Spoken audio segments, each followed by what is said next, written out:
ನಮಸ್ಕಾರ, thank you so much. ಇವತ್ತೊಂದು ಪುಸ್ತಕ ಬಿಡುಗಡೆಗೆ ಬಂದಿದ್ದೀನಿ ಅಂದರೆ ನನಗೆ ನಂಬೋಕ್ಕಾಗ್ತಿಲ್ಲ. ಅಂದರೆ ನನಗನ್ಸುತ್ತೆ ನನ್ನ ಲೈಫಿನ ಒಂದು 10-12 ವರ್ಷ ಹಿಂದೆ ಒಂದು ಫ್ಲ್ಯಾಶ್ ಬ್ಯಾಕ್ ಮಾಡಿದ್ರೆ ನನ್ನ ಮೇಲೆ ಕನ್ನಡದೊಂದು ದೊಡ್ಡ ಸಾಲ ಇದೆ ಏನೋ ಅಂತ ಅನಿಸುತ್ತೆ ನನಗೆ. ಈ ಜನ್ಮದಲ್ಲಿ ಆ ಸಾಲ ತೀರಿಸಲೇಬೇಕು ನಾನು.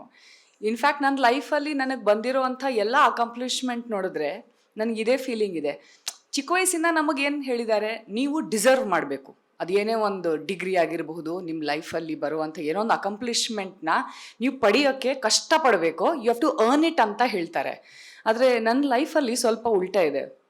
ನನಗೆ ಸ್ವಲ್ಪ ಬೈ ನಾವ್ ಪೇ ಲೆಟರ್ ಸ್ಕೀಮಲ್ಲಿದೆ ನನ್ನ ಲೈಫು. ಅಂದರೆ ನನಗೆ ಲೈಫ್ ಫಸ್ಟ್ ಕೊಡುತ್ತೆ, ಆಮೇಲೆ ಇದೀಗ ನೀನು ತೀರಿಸ್ಬೇಕು. ಅದು ಎಲ್ಲ ವಿಷಯದಲ್ಲಿ ನೋಡಿ. ಇವತ್ತು TN ಸೀತಾರಾಮ್ ಅವರು ಬೆಳಿಗ್ಗೆ ಮೀಟ್ ಮಾಡಿ ನನಗೆ ನೀವು ತುಂಬ ಇಷ್ಟ ಅಂತ ಹೇಳ್ಬಿಡಿದ್ದಾರೆ. ನಾನು ಅದನ್ನು ಸಾಲ ಅಂತಲೇ ತೊಗೊಂಡಿದ್ದೀನಿ. ಈಗ ಅವ್ರು ಇಷ್ಟಪಡೋ ಅಂಥದ್ದು ನಾನು ಏನಾದರೂ ಲೈಫಲ್ಲಿ ಮಾಡಲೇಬೇಕು. ಅವ್ರು ಫಸ್ಟ್ ಕೊಟ್ಬಿಟ್ಟಿದ್ದಾರೆ ನನಗೆ. ಆಯ್ತು, ಪ್ರಕಾಶ್ ಅವ್ರು ಹೇಳಿದರು, ನೀವು ಕನ್ನಡದಲ್ಲಿ ಏನಾದರೂ ಬರೀರಿ, ನಾವು ಪಬ್ಲಿಷ್ ಮಾಡ್ತೀವಿ. ಅದು ಒಂದು ಸಾಲ ಆಯ್ತು ನನ್ನ ಮೇಲೆ. ಬಟ್ ನಾನು ತುಂಬ ಆಪ್ಟಿಮಿಸ್ಟಿಕ್ ಜೀವಿ, ಬಹಳ. ಯಾಕಂದರೆ ನಾನು ಕವಿರತ್ನ ಕಾಳಿದಾಸ ಫಿಲ್ಮ್ ನೋಡಿದ್ದೀನಿ. ಅದರಲ್ಲಿ ಅವ್ರು ಹೇಗೆ ಫಸ್ಟು ಏನೂ ಗೊತ್ತಿರಲ್ಲ, ಆಮೇಲೆ ಕವಿರತ್ನ ಕಾಳಿದಾಸ ಆಗ್ತಾರಲ್ಲ. ನನಗೆ ಯಾಕೋ ನನ್ನ ಮೇಲೇನೋ ಆ ಥರ ವಿಪರೀತ ಆಪ್ಟಿಮಿಸಮ್ ಇದೆ. ಏನೋ ಒಂದು ಮಾಡ್ತೀನಿ ನಾನು, ಏನೋ ಒಂದು ಕನ್ನಡದಲ್ಲಿ ಮಾಡ್ತೀನಿ ನಾನು. ಅದು ಏನು ಅಂತ ಈಗ ಗೊತ್ತಿಲ್ಲ, ಬಟ್ ಏನೋ ಒಂದು ಮಾಡ್ತೀನಿ.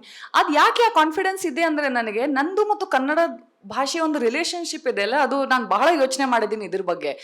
ಅಂದರೆ ನೀವು ಕ್ಯಾಲ್ಕುಲೇಟ್ ಮಾಡಿದ್ರೆ ನಾನು ಇಲ್ಲಿ ಇರೋಕ್ಕೇನು ಮ್ಯಾಥಮೆಟಿಕ್ಸ್ ಕೊಡಲ್ಲ. ನಾನು ಹುಟ್ಟಿದ್ದು ಮುಂಬೈಯಲ್ಲಿ, ಓದಿದ್ದಲ್ಲೇ. ಆ್ಯಂಡ್ ನಾನು ಕರ್ನಾಟಕಕ್ಕೆ ಬಂದು ಏನೋ ನಂದು ಮತ್ತು ಈ ಒಂದು ರಾಜ್ಯದ ಕನೆಕ್ಷನ್ ಆಗುತ್ತಂತ ಅನಿಸೇ ಇರಲಿಲ್ಲ ನನಗೆ. I did not speak one word of Kannada until the age of 20. ಒಂದು ವರ್ಡ್ ಇಲ್ಲ. ಸೊ ನನಗೂ ಕನ್ನಡಕ್ಕೂ ಕನೆಕ್ಷನ್ ಇದ್ದಿದ್ದು ಒಂದೇ. ನಮ್ಮ ತಾಯಿ ತಂದೆ are from south Canara. And south Canara ಜನರ ವಿಷಯ ನಿಮಗೆ ಗೊತ್ತಿದ್ರೆ, ನಮಗೆ ಕನ್ನಡ ಬರುತ್ತೆ, ಆದರೆ ನಾವು ತುಳುನಾಡಿನವರು. ಸೊ ನಮ್ಗೆ ಕನ್ನಡ ಬರುತ್ತೆ. ಆ್ಯಂಡ್ ಬಹಳ ಒಂಥರ ವಿಪರೀತ ಅಹಂಕಾರ ಇದೆ ನಮಗೆ, ನಮ್ಮ ಜನರಿಗೆ. ಅಂದರೆ ನಮ್ಮಷ್ಟು ಕನ್ನಡ ಇನ್ನು ಯಾರು ಮಾತಾಡ್ತಾರೆ? ನಾವು ಹೇಳ್ಕೊಳ್ಳೋದಿಲ್ಲ ಅಷ್ಟೇ, ಬಟ್ ನಮ್ಮಷ್ಟು ಅಂದರೆ ನಾವು ಏನು ಬರಿತೀವಲ್ಲ, ಅದು ಫುಲ್ ಪೈಸಾ ವಸೂಲ್ ಮಾಡ್ತೀವಿ ನಮ್ಮ ಮಾತಲ್ಲಿ. ಆಗುವುದು ಇಲ್ಲ, ಬರುವುದು ಎಲ್ಲ ಒಂದು ಒತ್ತಾಕ್ಷರ ಬಿಡಲ್ಲ ನಾವು. ಅಂದರೆ ಆ ಪ್ರದೇಶದಿಂದ ನಮ್ಮ ತಂದೆ ತಾಯಿಯವರು. ನಾನು ಹುಟ್ಟಿದ್ದು ಬೆಳೆದಿದ್ದೆಲ್ಲ ಮಹಾರಾಷ್ಟ್ರದಲ್ಲೇ. ಸೊ ಕನ್ನಡ ನಾನು ಕನೆಕ್ಷನ್ ಆಗೇ ಇಲ್ಲ. ಬಟ್ ದ ಐರನಿ ಇಸ್, ನಮ್ಮ ತಾಯಿಯವರು ಗೌರ್ಮೆಂಟ್ ಶಾಲೆಯಲ್ಲಿ ಕನ್ನಡ ಪಾಠ ಹೇಳ್ಕೊಡ್ತಾ ಇದ್ರು. ಮಹಾರಾಷ್ಟ್ರದಲ್ಲಿ ಒಂದು ಕನ್ನಡ ಗೌರ್ಮೆಂಟ್ ಶಾಲೆ ಹೇಗೆ ನನಗೆ ಈಗಲೂ ಅರ್ಥ ಆಗಿಲ್ಲ, ಬಟ್ ಇತ್ತು. ಅದರಲ್ಲಿ ನಮ್ಮ ತಾಯಿ ಕನ್ನಡ ಶಿಕ್ಷಿಕೆ. ಆದರೆ ನಮಗೆ ಕನ್ನಡದ್ದು ಏನು ಗಂಧಗಾಳಿ ಇಲ್ಲ. ಯಾಕಂದರೆ already 3 languages in school. And ಅಕ್ಕಪಕ್ಕದಲ್ಲಿ ಯಾರೂ ಕನ್ನಡ ಮಾತಾಡೋರು ಇಲ್ಲ. ಸೊ ಕನ್ನಡ ನಾವು ಮನೇಲಿ ತುಳು ಮಾತಾಡ್ತೀವಿ. ಸೊ ಕನ್ನಡ ಕಲಿಬೇಕು ಅನ್ನೋ ಅದು ಪ್ರಸಂಗನೇ ಬರಲಿಲ್ಲ. ನಮ್ಮ ತಾಯಿನೂ ಜಾಸ್ತಿ ಫೋರ್ಸ್ ಮಾಡಿಲ್ಲ. ಸಮ್ಮರ್ ಹಾಲಿಡೇಸಲ್ಲಿ ಒಂದು ಚಾರ್ಟ್ ತಂದು ಇಡ್ತಾಯಿದ್ರು, ಅ ಈ ಕ ಖ ಗ ಗ ಓದು ನೋಡು ಅಂತ. ನಾನು ಕನ್ನಡ ಟೀಚರ್, ನನ್ನ ಮಕ್ಕಳಿಗೆ ಬರಲ್ಲ ಕನ್ನಡ ಅನ್ನೋದು ಅವ್ರಿಗೆಲ್ಲೋ ಗಿಲ್ಟ್ ಇತ್ತು. ಆದರೆ ಫೋರ್ಸ್ ಮಾಡೋಕೆ ಆಗ್ತಿರ್ಲಿಲ್ಲ. ಆದರೆ ನೋಡಿ, ನಾನು ಇಂಜಿನಿಯರಿಂಗ್ ಅಂತ ಹಾಸನಕ್ಕೆ ಬಂದಿದ್ದು. ಅಲ್ಲಿ ಕನ್ನಡ ನಾನು ಕಲ್ತಿದ್ದು ಹೇಗೆ ಅಂದರೆ, ಹಾಸ್ಟೆಲಲ್ಲಿ ಒಂದೇ TV, ಆ ಟಿವಿಯಲ್ಲಿ ಕನ್ನಡ ಚಾನೆಲ್ಸ್ ಮಾತ್ರ. ಸೊ ನನ್ನ ಮೊದಲ ಕನ್ನಡ ಗುರುಗಳು ಅಂದರೆ ರವಿಚಂದ್ರನ್ ಅವರು, ಕಾಶಿನಾಥ್ ಅವರು ಅಂತೂ ಈಗಲೂ ನಾನು ಎಲ್ಲೋ ಅಂದರೆ, ಅದು ನೀವು ನಂಬ್ತಿರೋ ಬಿಡ್ತಿರೋ ಐ ಡೋಂಟ್ ನೋ, ಜನ ನಗ್ತಾರೆ, ಬಟ್ ಕಾಶಿನಾಥ್ ಅವರ ಸಿನಿಮಾದಲ್ಲಿ ಇರೋ ಬರವಣಿಗೆ ಇದೆಯಲ್ಲ, it is something else. Kashinath ಅವರು. ಆಮೇಲೆ ನನಗೆ TV ನೋಡೋಕೆ ಅವಕಾಶ ಸಿಗ್ತಿದ್ದು ರಾತ್ರಿ ಎಲ್ಲ ಅಭ್ಯಾಸ ಎಲ್ಲ ಆದಮೇಲೆ ಕೂತ್ಕೊಳ್ತಾ ಇದ್ದೆ. ಹಾಗಾಗಿ ಮಿಡ್ ನೈಟ್ ಮಸಾಲ ನೋಡ್ತಾ ಇದ್ದೆ ನಾನು, ಟೈಗರ್ ಪ್ರಭಾಕರ್ ಅವರು. ಸೊ ಇದೇ ನಮ್ಗೆ ಫಸ್ಟ್ ಗುರುಗಳೇ ಇವರು. ಆಮೇಲೆ ಕನ್ನಡ ರಿಕ್ವೆಸ್ಟ್ ಶೋ ಅಲ್ಲಿ ಆಂಕರ್ಸ್ ಇರ್ತಾ ಇದ್ರಲ್ಲ ಅವರು. ಹಾಗಾಗಿ ನನಗೆ ಮೊದಲು ಏನು ಅನ್ಸೋದಂದ್ರೆ, TV ವಾಲ್ಯೂಮ್ ಕಡಿಮೆ ಮಾಡಿ is a very popular Kannada statement. Because ಎಲ್ಲ ಮೇಡಮ್ TV ವಾಲ್ಯೂಮ್ ಕಡಿಮೆ ಮಾಡಿ, TV ವಾಲ್ಯೂಮ್ ಕಡಿಮೆ ಮಾಡಿ, ಇದೇ ಹೇಳ್ತಾ ಇದ್ರು ಅವರು. ಸೊ TV ವಾಲ್ಯೂಮ್ ಕಡಿಮೆ ಮಾಡಿ was my first Kannada sentence, TV volume ಕಡಿಮೆ ಮಾಡಿ ಅಂತ. ಸೊ ನಾನು ಕನ್ನಡ ಕಲ್ತಿದ್ದು ಅದನ್ನ ನೋಡಿ ನೋಡಿ ಬಹಳ ಸಹಜವಾಗಿ ಕನ್ನಡ ಕಲ್ತಿದ್ದು ನಾನು. ಅಂದರೆ ಅದನ್ನು ಯಾರು teacher you talk to me in Kannada, I will reply in Kannada, will teach me Kannada, ಯಾವುದೋ ವಾಟ್ಸಾಪ್ ಗ್ರೂಪ್ ಜಾಯಿನ್ ಮಾಡಿ ಅಲ್ಲ, ಕೇಳಿ ಕೇಳಿ ಕೇಳಿ ಕೇಳಿ ಅರ್ಧಂಬರ್ಧ ಮಾತಾಡಿ ಮಾತಾಡಿ ಮಾತಾಡಿ ಕಲ್ತಿದ್ದು ನಾನು. ಆಗಲೂ ಕನ್ನಡ ಕಲಿಯೋದಕ್ಕೆ ಏನೋ ಒಂದು ಸ್ಟ್ರಾಟಜಿ ಇರಲಿಲ್ಲ, ಕಲ್ತೇನು ಮಾಡೋದು ಅಂತ. ಇಂಜಿನಿಯರಿಂಗ್ ಗ್ರ್ಯಾಜುಯೇಟ್ ಆದೆ ನಾನು, ಬೆಂಗಳೂರಿಗೆ ಬಂದು ಕ್ಯಾಂಪಸ್ ಪ್ಲೇಸ್ಮೆಂಟ್ ಆಯ್ತು ನನಗೆ, ಕೆಲಸ ಸೇರಿಕೊಂಡೆ. ಆಮೇಲೆ ಅನಿಸ್ತು I should become a radio jockey ಅಂತ. ರೇಡಿಯೋ ಜಾಕಿ ಆಗೋದಕ್ಕೆ I apply to a radios channel called fever 104 FM that played Bollywood music. Okay, after engineering ತಿರ್ಗಾ ಕನ್ನಡ ನಂದು ಸಂಬಂಧ ಕಟ್ ಆಗಿದೆ. ಯಾಕಂದರೆ ಕ್ಯಾಬ್ ಡ್ರೈವರಿಂದ ಹಿಡಿದು ಸೆಕ್ಯೂರಿಟಿ ಗಾರ್ಡ್ವರೆಗೂ ಎಲ್ಲರೂ ಹಿಂದಿನೇ ಮಾತಾಡ್ತಾ ಇದ್ರು ನಮ್ಮ ಕಂಪನಿಯಲ್ಲಿ. So there was again no need. So connection cut ಆಗಿದೆ, ಬಟ್ ಕಲ್ತಿದ್ದೆ ನಾನು. ಈ ಒಂದು ರೇಡಿಯೋ ಸ್ಟೇಷನ್ಗೆ ಅಪ್ಲೈ ಮಾಡಿ ಆಡಿಷನ್ಗಂತ ಬಾಂಬೆ ಕರೆದಿದ್ರು. ಅಲ್ಲಿಗೆ ಹೋಗಿ ಆಡಿಷನ್ ಮಾಡ್ತಾ ಇದ್ದೀನಿ ನಾನು. ಅಲ್ಲಿ ಹೋಗಿದಾಗ ಅಲ್ಲಿಯ ಪ್ರೋಗ್ರಾಮಿಂಗ್ ಹೆಡ್ ನಮ್ಗೆ ಬಂದು ಹೇಳಿದ್ರು, we have one thing though, we are changing to Kannada. ನಾನು ಬಂದಿದ್ದು ಒಂದು ಬಾಲಿವುಡ್ ರೇಡಿಯೋ ಸ್ಟೇಷನ್ ಆಡಿಷನ್ ಕೊಡೋದಕ್ಕೆ. He's telling me we are shifting to Kannada, can you do this in Kannada? Kannada program ನಿರೂಪಕಿ ಆಗುವಷ್ಟು ಕನ್ನಡ ನಂದಿಲ್ಲ. Okay, like I said, Ravichandran ಅವ್ರ ಹಾಡುಗಳೆಲ್ಲ ಗೊತ್ತು, ಉಪ್ಪಿ ಅವ್ರ ಹಾಡುಗಳೆಲ್ಲ ಗೊತ್ತು, ಮತ್ತು ಕಾಶಿನಾಥ್ ಅವ್ರ ಸಿನಿಮಾ ನೋಡಿದ್ದೀನಿ ನಾನು. ಬಟ್ ಕನ್ನಡದಲ್ಲಿ ನಿರೂಪಣೆ ಮಾಡುವಷ್ಟು ಕನ್ನಡ ನಂದಿಲ್ಲ. ಆದರೆ ನನ್ನ ಇಂಟರ್ವ್ಯೂ ಮಾಡೋರು ಪಂಜಾಬಿ. ನಾನು ಅಂದ್ಕೊಂಡೆ ಇವ್ರನ್ನ ಯಾಮಾರಿಸೋದು ಏನು ದೊಡ್ಡ ವಿಷಯ ಅಲ್ಲ, ಗೊತ್ತಿರೋ ಅಷ್ಟು ಕನ್ನಡ ಬಿಟ್ಬಿಡೋ ಇಲ್ಲಿ ನೋಡುವಂತೆ. ಕಾನ್ಫಿಡೆಂಟಾಗಿ ಏನು ಬರುತ್ತೋ ಅದರಲ್ಲಿ ಮಾತಾಡ್ಬಿಟ್ಟೆ. ಅವ್ರಿಗೆ ABCD ಅರ್ಥ ಆಗಿಲ್ಲ. ನಾಟ್ ಬ್ಯಾಡ್, ವೆರಿ ಗುಡ್ ಅಂದರು. Great, your voice modulation is, ಅಷ್ಟೇ ಅರ್ಥ ಆಗೋದು ಅವ್ರಿಗೆ, voice modulation. Voice modulation is very good, intern very good, confident, oh very nice. ಅಸಲ್ ಯಾ तो आई एम फ्रॉम कर्नाटक ಅಂತ ಅಂದ್ಬಿಟ್ಟೆ ನಾನು. मुझे आता है, मेरा तो मदर टंग है कन्नड़. ओ वेरी नाइस, यही चाहिए था हम लोग को, आपको आता है, very good very good. Job ಸಿಕ್ಕೇ ಬಿಡ್ತು ನನಗೆ because of Kannada. Can you imagine? ಅನ್ಕೊಂಡೇ ಇಲ್ಲ ನನ್ನ ಲೈಫಿನ ಡ್ರೀಮ್ ರಿಯಲೈಸ್ ಮಾಡೋಕ್ಕೆ ಕನ್ನಡ ದಾರಿ ಆಗ್ಬಿಡುತ್ತಂತ. ಅದು when I am not an extremely fluent Kannada speaker. Chance ಸಿಕ್ತು, ರೇಡಿಯೋ ಜಾಕಿನೂ ಆದೆ. Once I became a radio Jackie, ಆಗ ಸ್ವಲ್ಪ ಬಂಡವಾಳ ಬಯಲಾಯಿತು. ಆಡಿಯನ್ಸ್ಗೆ ಮಾತ್ರ ಗೊತ್ತಾಗ್ತಾ ಇದೆ ಎಷ್ಟು ಕಚ್ಚಾ ಇದೆ ಅವಳು ಕನ್ನಡ ಅಂತ. ಆದರೆ management is full Hindi. Luck ನೋಡಿ, ನಾನು ಹೇಳಿದ್ನಲ್ಲ, ನನಗೆ ಲೈಫ್ ಸಾಲನ ಕೊಡುತ್ತೆ ಫಸ್ಟ್. ಇಲ್ಲ ಇಲ್ಲ ನೀನು ಇಟ್ಕೋ, ಆಮೇಲೆ ಕೊಡಿವಂತೆ. ಸೊ ನಾನು I went with the flow. ಹಾಂ, ಆಯ್ತಾಯ್ತಾಯ್ತು ಅಂತ ಒಂದಷ್ಟು ವರ್ಷ ಕನ್ನಡದಲ್ಲಿ ನಿರೂಪಣೆ ಮಾಡಿ ರೇಡಿಯೋ ಜಾಕಿ ಆದಮೇಲೆ ಆ ಸ್ಟೇಷನ್ ಮತ್ತು ಬಾಲಿವುಡ್ ಆಗೋಯ್ತು. ಐ ಸೆಟ್ ಚಲೋ ವಾಪಸ್ ಬ್ಯಾಕ್ ಟು ಕಂಫರ್ಟ್ ಝೋನ್. ಇನ್ನೇನು ಕಂಫರ್ಟ್ ಝೋನಲ್ಲಿ ಸೆಟ್ಲ್ ಆಗ್ತಿರುವಾಗ ಒಂದು ಕನ್ನಡ TV ಚಾನಲಿಂದ ಕಾಲ್ ಬರುತ್ತೆ ನನಗೆ. ಯಾಕ್ರಿ ನೀವು ಒಂದು ರೇಡಿಯೋ ಚಾನಲಲ್ಲಿ ಕೆಲಸ ಮಾಡ್ತಾ ಇದ್ದೀರಾ, ನಿಮ್ಮ ರೇಡಿಯಸ್ಸೇ 70 ಕಿಲೋಮೀಟರ್ಸ್, ನೀವು TVಗೆ ಬನ್ನಿ, ನಮ್ಮ ರೇಡಿಯಸ್ ನೋಡಿ, we are a national channel, ಬನ್ನಿ ಬನ್ನಿ ಅಂತ. ಅಯ್ಯೋ Kannada channel, I am Bollywood, ನಂಗೆ ಆಗಲ್ಲ ಇದಲ್ಲ, ಐ ಡೋಂಟ್ ನೋ.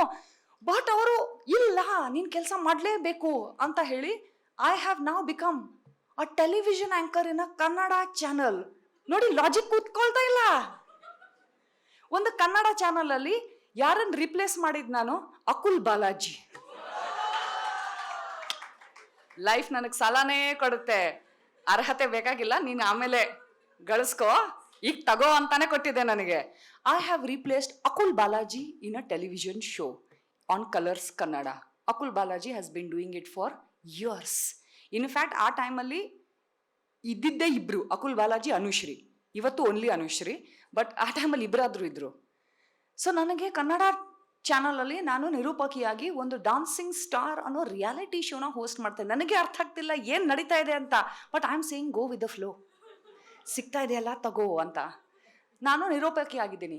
ಆ ಕನ್ನಡ TV ಚಾನಲಿನ ಹಿಸ್ಟ್ರಿಯಲ್ಲಿ ಇದಕ್ಕಿಂತ ಕೆಟ್ಟ TRP ಇರೋ ಶೋ ಇಲ್ಲ. ಲೋಯೆಸ್ಟ್ TRP ಇರೋ ಶೋ ಅಂದರೆ ಇದಿತ್ತು, ಡಾನ್ಸಿಂಗ್ ಸ್ಟಾರ್. ಅದಕ್ಕೆ ನಿರೂಪಕಿ ನಾನು. ಎಲ್ಲ ಸೇಮ್ ಇದೆ, ತಂಡನೂ ಅದೇ ಕೊರಿಯೋಗ್ರಾಫರ್ಸ್, ಅದೇ ಲೈಟ್, ಅದೇ ಕ್ಯಾಮ್ರಾಮನ್, ಚೇಂಜ್ ಆಗಿದ್ದು ಒಂದೇ ಆ್ಯಂಕರ್. ಅಲ್ಲೇ ನಾನು ಎಕ್ಸಿಟ್ ಆಗಬೇಕಾಗಿತ್ತು ಕನ್ನಡ ಇಂಡಸ್ಟ್ರಿಯಿಂದ, ಆಗಲಿಲ್ಲ. ಯಾಕಂದರೆ ಆ ಚಾನಲಿನ ಬಾಸ್ ಅಂದರು, ಆಯಿತು ನೀವು ನಿರೂಪಣೆ ಬಿಟ್ಬಿಡಿ, ನೀವು ಬಿಹೈಂಡ್ ದ ಕ್ಯಾಮ್ರಾ ಬಂದುಬಿಡಿ. ಬಿಹೈಂಡ್ ದ ಕ್ಯಾಮ್ರಾ ಬಂದುಬಿಡಿ, ಬಿಹೈಂಡ್ ದ ಕ್ಯಾಮ್ರಾ ಬಂದು ಕೆಲಸ ಮಾಡಿ, you write, you do creative direction, ಅದೆಲ್ಲ. ಏನಿದೆ, ಡಿಗ್ರಿ ಇಲ್ಲ, ಏನೂ ಇಲ್ಲ, ಬಟ್ ಇದು ಬರ್ತಾ ಇದೆ ನನಗೆ ಲೈಫಲ್ಲಿ. ಒಂದು ಕನ್ನಡ TV ಚಾನಲಲ್ಲಿ ಅನ್ಬಿಲೀವಬಲ್ ಇದೆ. ಈ ಗ್ರಾಫ್ ಇದೆ ಎಲ್ಲ ನಿಮಗೆ ಎಲ್ಲೂ you will not see this anywhere. ನಾನು as usual go with the flow, ಬರ್ತಾ ಇದೆಯಲ್ಲ ತಗೋ ಅಂತ ತಗೊಂಡ್ಬಿಟ್ಟೆ ಅದನ್ನ. The next thing I know, in 2-3 years time I am directing a promo for ಕನ್ನಡದ Kotyadhipati featuring Puneeth Rajkumar. Can you imagine ಇದು? ಸೊ ಈ ಥರ ಅವಕಾಶಗಳು ನನಗೆ ಕನ್ನಡದಲ್ಲಿ ಸಿಕ್ಕಿರೋದು. ನನ್ನ ಫಸ್ಟ್ ಸ್ಟ್ಯಾಂಡಪ್ ಕಾಮಿಡಿ ಶೋಸು ಕನ್ನಡದಲ್ಲೇ ಆಗಿರೋದು. ಬೇಸಿಕಲಿ ಕನ್ನಡ ಇದೆಯಲ್ಲ, it has given me wings like this and said ನೀನು ಹಾರೋ, I am giving you wings ನಾವು, ಬಟ್ ಇಂಟ್ರೆಸ್ಟ್ ಸಮೇತ ವಾಪಸ್ ಕೊಡಬೇಕು. ಇದನ್ನು ಯಾವಾಗ ಕೊಡ್ತೀನಿ ಅಂತ ನನಗೆ ಗೊತ್ತಿಲ್ಲ. ಇವತ್ತು ನೋಡಿ, ಇದೊಂದು ಪುಸ್ತಕ ಬಿಡುಗಡೆಗೆ ನನ್ನ ಕರೆದಿದ್ದಾರೆ. ಬಟ್ ಇದನ್ನು ಸ್ವಲ್ಪ ಸೂಕ್ಷ್ಮವಾಗಿ ನಾನು ಆ್ಯನಲೈಸ್ ಮಾಡಿದ್ರೆ ನನಗನ್ಸುತ್ತೆ ಇದು ಎಲ್ಲ ನಮ್ಮ ಅಮ್ಮ ಗಳಿಸಿರೋ ಪುಣ್ಯ ಅನಿಸುತ್ತೆ ಇದು. As a government school Kannada teacher, ಅವ್ರು ಎಷ್ಟು ಕನ್ನಡದ ಮೇಲೆ ಒಂದು ಪ್ರೀತಿ ಇಟ್ಟು ಅವ್ರ ಕ್ಲಾಸ್ ಮಕ್ಕಳಿಗೆ ಹೇಳ್ಕೊಟ್ಟಿದ್ದಾರೋ, ಅವ್ರು ಮಾಡಿರೋ ಕನ್ನಡ ಸೇವೆಯ ಒಂದು ಫಲ ಇವತ್ತು ನಾನು ಎಂಜಾಯ್ ಮಾಡ್ತಾ ಇದ್ದೀನಿ ಅಂತ ನನಗನ್ಸುತ್ತೆ. ದಿಸ್ ಇಸ್ ಅಬ್ಸಲ್ಯೂಟ್ಲಿ, ಅಂದರೆ ಹೇಳಿದ್ನಲ್ಲ, ಅಕೌಂಟ್ಸೇ ಸಿಗಲ್ಲ. ಈ ತುಂಬ ಜನ ಇದ್ದಾರೆ.